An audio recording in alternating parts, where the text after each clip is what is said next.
বন্ধুরা, আপনারা কেমন আছেন? আশা করি আপনারা ভালো আছেন। আজকে চলে এসেছি একটা অন্য ধরনের নতুন ভিডিও নিয়ে।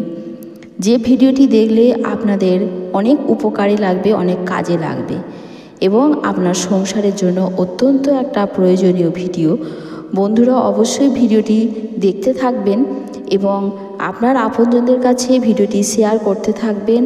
আপনি যেমন উপকৃত হবেন, আপনার বন্ধুরাও যেন, আপনার আপনজনেরাও যেন উপকৃত হয়। অশেষ ধন্যবাদ বন্ধুরা আপনাদের আমাদের ভিডিওর সঙ্গে থাকার জন্য।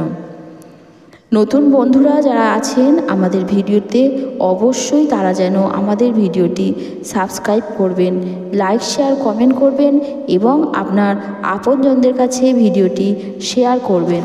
বৃহস্পতিবার দিন ছোট্ট টোটকাটি করুন, যেই টোটকাটা করলে আপনার ভাগ্য অবশ্যই ফিরবে।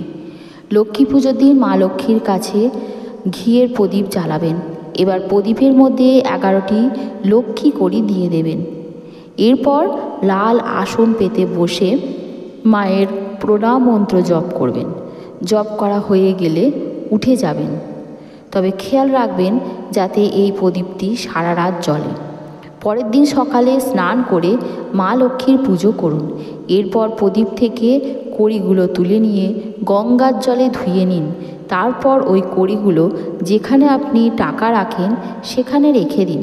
দেখবেন মা লক্ষ্মীর আশীর্বাদ আপনার সংসারে পড়বে, আপনার আর্থিক উন্নতি হবে, আপনার সংসারের অভাব অনটন দূর হয়ে যাবে, সংসারে সমৃদ্ধি আসবে, আপনার ভাগ্য ফিরে যাবে, আপনার দুর্ভাগ্য কেটে যাবে।